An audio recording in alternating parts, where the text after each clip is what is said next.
Guys, thanks for checking out Beers by the Ivy. We're outside today. It's just 7 degrees. I can't go inside and film. It's just too nice. If I go in, I'm not going in, so I'm not going to film if I go in there. So I got to film a video. So here we are. Podcast guys, thanks for checking out my podcast. Shout out the podcast people on everything Beers by the Ivy. Today we're talking about week 1 football, NFL. Solid week. Like I said, Red Zone's the best TV product. I said that on my TikTok and YouTube shorts, but gosh, good to have football back. In today's video, we're talking about the top 10. I'm going to go give you my top 10 teams going into week 2. Let's talk a little about Dak Prescott's contract, my opinions. We're talking about how there's limited TDs this week. Passing game across the league was pretty piss poor.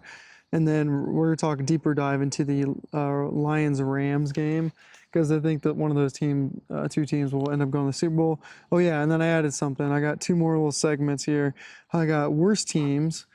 Top 3 worst teams, and then I have all guts of the week. I have 2 teams that are considered all guts wins of the week. New segment I am trying out for week 1 of the NFL. All right, let's jump right into it though. Chiefs are my number 1 team overall. I don't really have anything bad to say about them. Once again, guys, they have the best quarterback. They have the best offensive coordinator, Andy Reid. And then they have the best defensive coordinator. I forget the guy's name, but that's the trifecta, and that's why they're so damn good, and that's why they win all the Super Bowls, and they're just absolute elite. So I don't even have anything to say about them. They won the game because they were just better. It wasn't because that the Ravens tight end's toe was on the line. Chiefs won because they were just a better winning football team. And that's what happens when you're a good winning football team is, weirdly enough, the opponent's toe goes on the line. That's always what happened with the Patriots. It happened with the Colts when the Colts were good. And that's just what happens when your team is better. Number 2, we're going with the Lions. Very impressive win over the Rams. Yeah, I mean, I love everything the Lions got. I love their coach. I love their culture. And shout out Dan Campbell for building something that's totally awesome. I'm going to leave it at that before I kind of do my deep dive later on the Lions and Rams. Number 3 are the Rams. Pretty impressive. Loss, I would say. There's good losses and bad losses. That was a good loss. Played the Lions tough at their home stadium with both offensive tackles out. Matthew Stafford looked very solid, and Cooper Kupp is back. And yeah, I was pretty impressed with the Rams. So they're at 3-4 Bills. Bills beat the Cardinals 34-28. I'm putting the Bills here for mainly one reason, and that reason is called Josh Allen. That guy is unbelievable. Just total package of a quarterback. Everything you want in a quarterback, he has it. And Cardinals played him tough. Kyler Murray, he looked pretty solid, and Bills came back and won that game 34-28. So I'm gonna respect, I'm gonna respect Josh Allen right there. I had them at 6 last week, and they're going up to number 4 after that win. Number 5, Texans. Texans once again are coming up a couple spots for my ranking. Man, I'm a Colts fan, grew up in Indianapolis, and the Texans are tough. They play smart football, and they have weapons galore. And C.J. Stroud is he's like one of 4 quarterbacks that can actually make these ridiculous plays, winning plays. These are 3rd and 8, when you got to have it, and, you got to scramble a little bit, and you come across your body and throw it right to the, tight end right on the numbers. These type of plays where you just like take the breath away of the stadium. C.J. Stroud can make those. Also, love their coach at the Texans. They got that offensive coordinator is most likely going to get a new job, head coaching job next year. So I think they're solid. I think they're going to be hard to beat. I think they'll compete in the playoffs and go pretty deep. 6 is Ravens. Not a bad loss off the Chiefs. I mean, they were right there. Lamar Jackson played a pretty solid game. Tough defense, running game with Derrick Henry. Ravens one of the best organizations. So once again, early week 1, it's a guessing game, but I like my bet on the Ravens to have a good season. I do not think they'll win the Super Bowl. 7, 49ers. 49ers haven't even played week 1 yet, but we already know what they did last year, and they pretty much have the exact same team with the sign of Ayuk. So I got them at number 7, but we'll see what they end up doing this year. 8, Eagles. Eagles beat the Packers 34-29. I'm pretty sure it's a couple days ago, guys, so I gotta, refresh my memory. But the Packers were up pretty early in that game, and I was like, oh my God, what happened to the Eagles? Like, are they carrying on what they did last year? Nope. Jalen Hurts leads their offense, scores a couple of touchdowns. Solid run game, solid pass game, tough defense. Eagles, one of the best ran organizations. I think it's Howie something for their GM, really high respected guy. So I got Eagles at number 8, pretty impressive. 9, I'm going with Cowboys. Cowboys beat the Browns. Tom Brady was on the call. I thought he did okay. I don't know why everyone's always hot to trot on judging announcers, but yeah, I thought the Cowboys looked pretty solid. One of the best offenses last year. So I'm going to put them at number 9. Number 10, had no idea who to put at number 10. Looked through the list up and down. I just didn't even see a team, so I'm going to go with the Jets. I think the Jets will win tonight.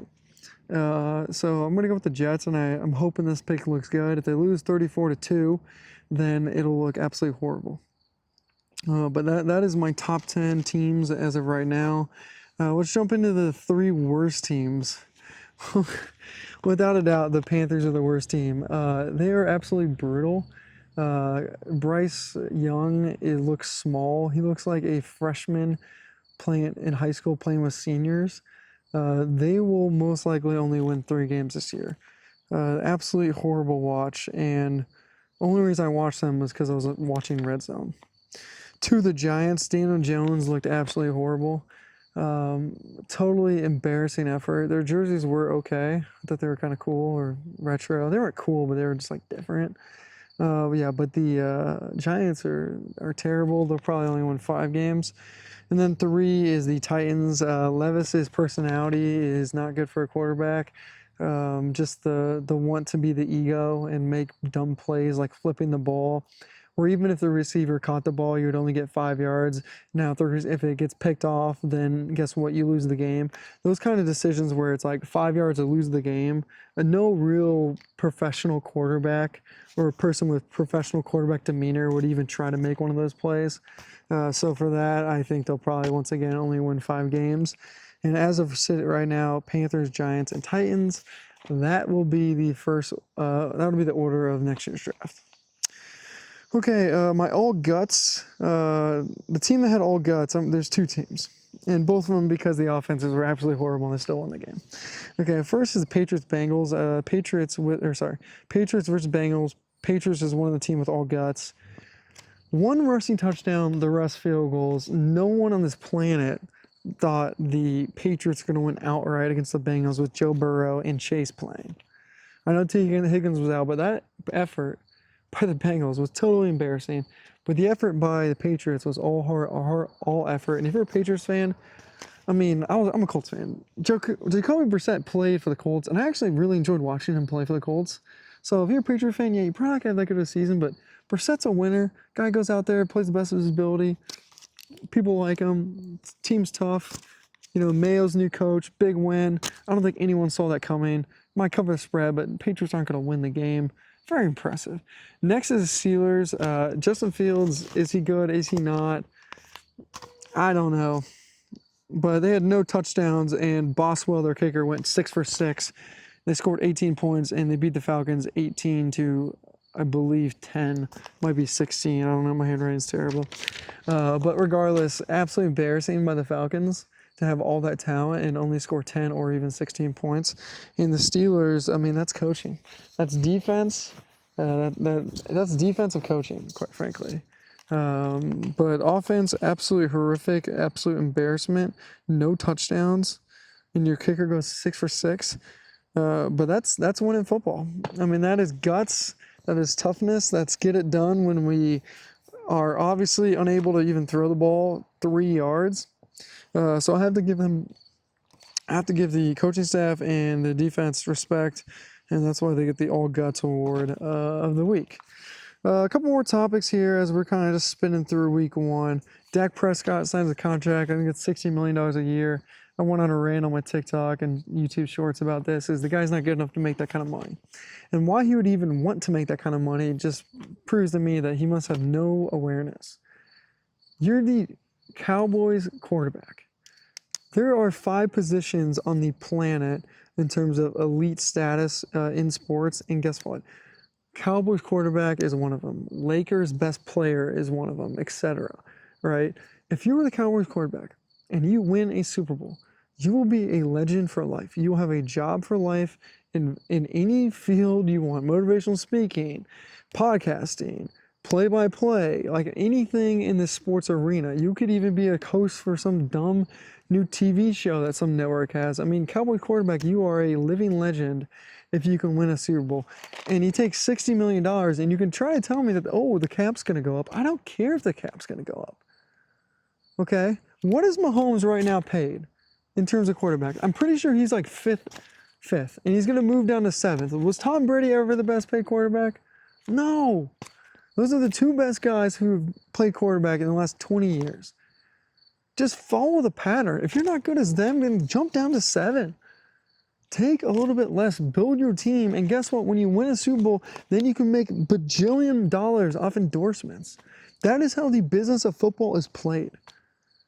But instead, we got guys going in there getting max contracts when you're pretty much saying that, like, we're not going to win. I heard Bill Belichick say something today where it's never a problem to have good players. And he's right about that, but guess what? There's a problem when you don't have enough good players. So I don't get it. He's not good enough. It's hard for me to knock him because like he allegedly looks very likable. But you never had the performance that showcases that you can win in the playoffs and win a Super Bowl. So why are we acting like we are the best in the league when the evidence obviously shows that we aren't? Okay. Now, if you win a Super Bowl and you want to take a Flacco contract, all for it. Literally all for it. Winning one Super Bowl is good enough for anyone in their entire career. But I don't get it, and if I'm a Cowboys fan, I would be upset. I would be upset. All right, last topic of today: Lions Rams. Like I said, I think this will be the one of these two teams will play for a Super Bowl. What a game! I love Collinsworth. I love NBC Sunday Night Football NBC. It's just a great broadcast. Tirico, incredible. Collinsworth, it just sounds like football to me. It just Carrie Underwood sing the song. I mean, it's just great.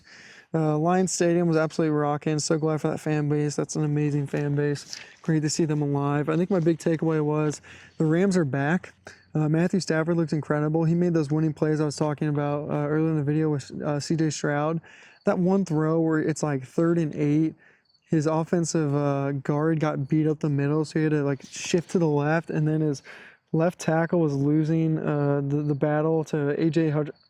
Hutchinson.